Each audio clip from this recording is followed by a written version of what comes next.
Looking at the Bible. So this is what we did last week by God's grace, and what we were doing last week is to look at 6 terms that were used for the Bible. Obviously we look at the Bible, we look at the scripture, Testament, Word of God, Oracle of God, the Law, and the Prophets. But these are 6 terms that are used for the Bible as a book. We were looking at these terms because we believe that these systems help us to understand really what the Bible is. Today, we want to focus on the book of Psalm 19. So let me read Psalm 19. We read from verses 7 to 9. The law of the Lord is perfect, converting the soul. The testimony of the Lord is sure, making wise the simple. The statutes of the Lord are right, rejoicing the heart.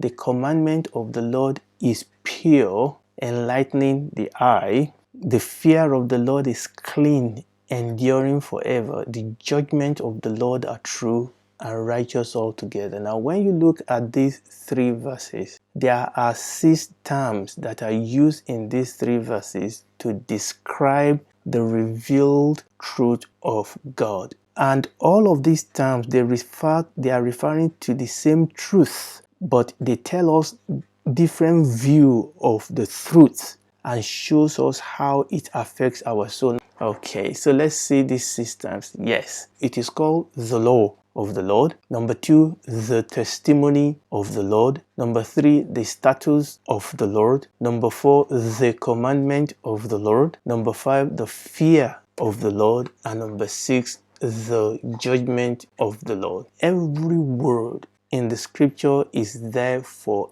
a reason, because one of the way you can study the Bible is what we call word study. In fact, it is important, no matter what type of way you study the Bible, it is important for you to ask yourself, when you read words in the scripture, it is important for you to ask yourself, what does that word mean? The good thing is that we all have tools in these phones now that you don't have to go to a Bible school. I mean, Bible school is good if you have the opportunity to go, but a lot of these things are now at our fingertip. There are tools that will show you what this word means in the original languages.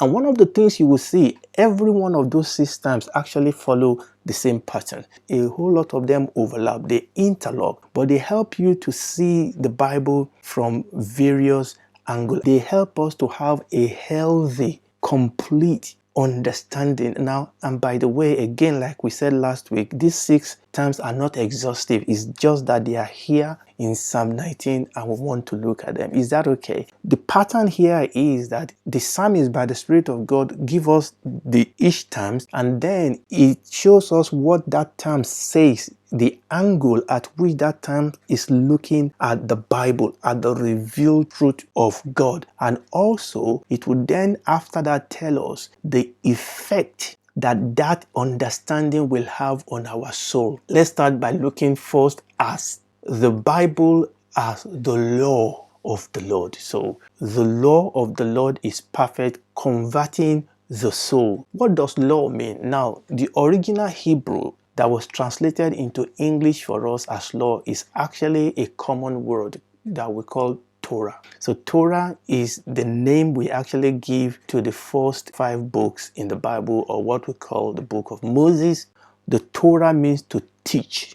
That is the root word. That is the verb from which we get the word Torah. It means to teach and means instruction. It means teaching. The Bible is God's law. In other words, in the Bible we have instructions. In the Bible we have God's teaching so that we can have guidance. So the Bible is our life manual. All that God has revealed to teach us and guide us is in the Bible. So that is why the Bible is called the law of the Lord. God has not left us without guidance. We don't need to go and read our palms. We don't need to go and read a card. We don't need to go to one Baba or Mama somewhere to know our future. We don't need to be confused when we rightly study the Word of God, when we rightly sit under the ministry of the teaching of the Word of God, when we rightly meditate upon the Word of God, when we are in a right relationship with the Word of God, we will have instruction. We will not be in darkness. Now, there may be challenges, okay? There may be tribulations, but the Bible is God's law. In other words, in the Bible is revealed to us the thought and the mind and the instruction of God for life. That means that if I am not rightly related to the Bible, if I am not studying the Bible, if I am not feeding upon the Word of God, not just religiously, not just that I go to church and I just close my Bible, no. Listen, let me ask you a question. If you are going somewhere you don't know and you've been given instruction, how many of us will agree with me that you will look at that instruction all the way? Now, most of us nowadays, especially in the Western world, we have what we call sat-navs, okay? And sat-navs will lead you it will tell you when you get to one direction, turn right, turn left. It will tell you, look, there's a roundabout coming up. When you get to that roundabout, you are going to take the third turning and you start preparing yourself. So every step of the way you are interacting with the sat-nav and it's telling you what to do, where to go. And that is the same thing when we understand that the Word of God is our manual of instruction, and that the Word, in other words, by the Holy Spirit, we must have a dynamic relationship with the Word of God, whereby it's not just something I read or you read, praise the Lord, only on Sunday, because we need instruction every single day. I need instruction. Wow, I need instruction every single day. When things are going right, when things are not going so right, when I need wisdom, when I need direction, when I need correction, when I need to be rebuked. The Word of God is a book in which we hear God's instruction and God's teaching. Now, having understand that the Bible is the law of God, then it tells us two things that will happen. Is that the law of the Lord is perfect, converting the soul. So because the Bible is the law of God, it says it is perfect and it converts the soul. What does it mean that the law of the Lord is perfect? The law of the Lord is perfect. It is complete as a revelation of divine truth. You don't need to add, I don't need to add anything to it. Anybody's vision and anybody's dream does not add to the Bible. We don't need another religious leader to add anything to the truth of the Bible. This book of the law, the Bible says, is perfect. It is complete as the revelation of truth. There is no other truth anywhere else except that which is written. This book, we don't need to update it. We don't need to be ashamed of it. It is perfect. The law of God is perfect. It is complete as a revelation of divine truth. It lacks nothing in order to be what it should be. It lacks nothing. You know, the law of every land have their own law. And the law is the constitution that instruct and direct life in that kingdom and also corrects. And it is the law that you use to judge criminals. But it's the law also that you use to reward good citizens. This is the law. Do you understand that this is what we are going to be judged by at the end? The revelation in this book, not what you think, not the popular agreement, not the popular belief.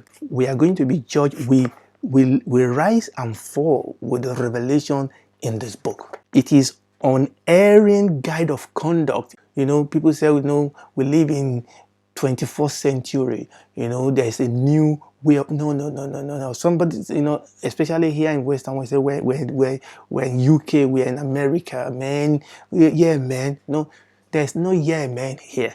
This book is the final standard of conduct. And here I'm not talking about legalism. I'm talking about life. We are not going to get to heaven and say, God, but everybody's doing it. Everybody's wearing it. Everybody's painting it. But everybody's exposing it. But everybody's drinking it. But everybody's smoking it. This is the book. This is God's law. This is our yardstick, our standard of conduct, not that popular bishop, not that popular geo, okay, not that popular celebrity. And listen to it, it contains all essential for life and godliness. So when it says that it is the law of the Lord and it is perfect, that is what it's saying. But it then says that the first thing is that it is perfect, then the second is that it converts the soul. As we receive the Bible as the law of the Lord, as we understand that it is perfect, then it starts doing something to our soul. The Bible says it converts the soul. What does that mean? It says it turns the soul from sin to holiness. You see, when you understand everything that God has been speaking to us in the last few minutes, something begins to happen to you. Remember, there's power in this book. Please remember, there's power in this book to fulfill what God says in it, so that when I receive it, I contract the power to make that word to come to pass. So all the rule and guidance and instruction for holiness and godliness and good conduct in this book, as I begin to receive it and allow that law to correct me and allow that law to instruct me and allow that law to rebuke me, and I begin to receive the word of God and repent where I need to repent and forgive where I need to forgive and act where I need to act and not act where the word of God tells me not to act, and shut my mouth where the Bible says. When I'm willing to obey this book, there is a power that is available for me to be able to do just that. The primary design of God's revelation is to convert our soul, is to turn us from sin unto holiness, from error unto truth, from death unto life. And the only way that is going to be done is as we receive His word as law, the law of the Lord. Okay, so listen to this. It is not scientific truth that convert the soul, but it is the revealed truth. And I'll say that again. It is not scientific truth that change people. It is not technological truth. It is not modern truth. It is not the wisdom of this world that convert the soul. Now, scientific truth, technological truth, human wisdom have their own place, have their own advantages. But when we are talking about converting the soul, changing a sinner and walking in holiness, making something that is dead to come alive, salvation, holiness, joy, this does not come from scientific truth. They only come from the law of the Lord. They come from the revealed truth of God that is full of the life and the power of God. Now let's move on to the second one. Okay, praise the Lord. We want to look at the testimony of the Lord. Verse 7, the law of the Lord is perfect, converting the soul. The testimony of the Lord is sure, making wise the simple one. The word testimony there is the Greek word edut, and it means that which is borne witness to. That which is borne witness to. And the truth of that is that God is the witness to the revealed truth. God is the witness to the revealed truth. We've seen the law, the Bible, as the law of the Lord. But behind the law, there must be a power. Okay? The law doesn't stand on its own. And this one is saying that the Bible is the testimony of the Lord. In other words, God is the witness, or is the one that vouch. God vouch. He vouches for the Bible. When you want to take a loan, they will want you to provide a collateral. Or sometimes if you want a job, they want you to give them referees. These are people that can tell us about your character. We don't know you, but these people can tell us about you. They can vouch for you. They can be a witness for you. And the Bible is saying, when the Bible says that this book is the testimony of the Lord, what he's saying is that God bears witness. Hallelujah. God is the witness or the voucher for the revealed truth. In other words, God's reputation is behind this book, that if it's possible for this book to fail, which it cannot, then that means God has failed. But the book cannot fail because God cannot fail, because God is a witness. God witnesses to vouches for this law.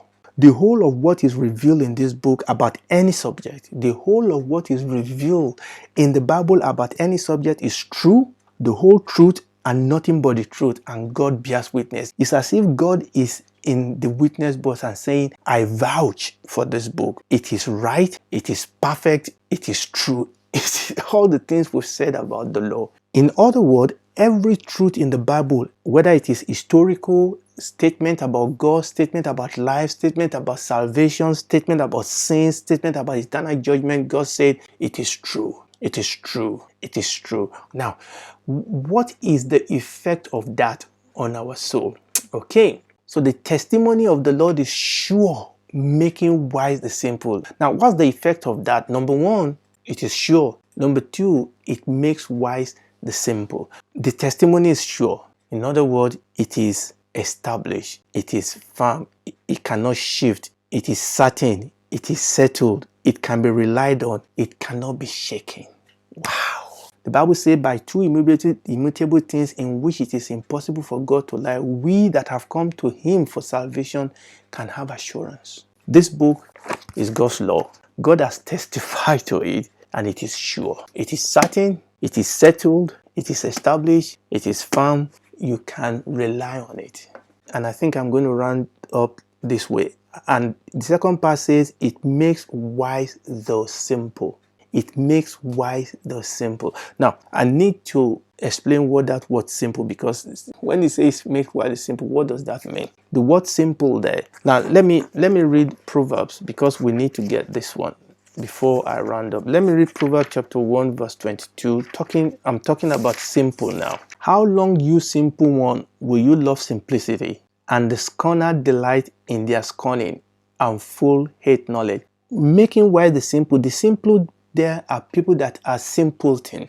They are fully, easily persuaded, easily seduced, inexperienced, untaught, ignorant people. And it says that the word of God, when we understand that it is God's law and God has given testimony to it, and we understand that this word is sure, it cannot be shaken, it cannot be moved, there is power in it. The Bible says that, number one, it will convert us, our soul, and the Bible says it will make wise the simple. You know, sometimes I hear what people say, even sometimes people that are supposed to be learned. And the Bible says that the wisdom of this world are foolishness before God. You want wisdom? The Bible says this word will make wise the simple. It really, really amazed me how some so-called pastor can get away with foolish doctrine. I mean, I was watching a video a few days ago, a so-called man of God playing football in church, using that to cast out demons. I mean,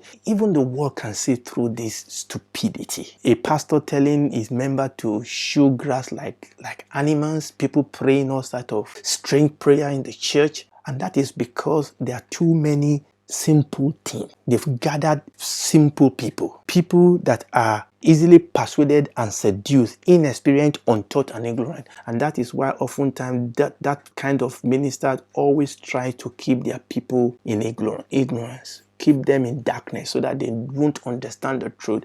But the Bible says that as we study the Bible, as we relate to it rightly, look, all of us were ignorant when we started. All of us were ignorant, all of us were untaught with respect to the Bible, with respect to the way God sees things. But as you study the Bible, you start having understanding, you start having teaching, your mind is being renewed, God is showing you the way things work, you are understanding God, life, salvation, how to react, how to act in certain situations. You are being corrected, instructed, equipped, and your life is moving. The Bible calls it growth. The Bible talks about the milk of the word. The Bible talks about the meat of the word. Strong meat belongs to those who by reason of use have their senses exercised, the Bible says.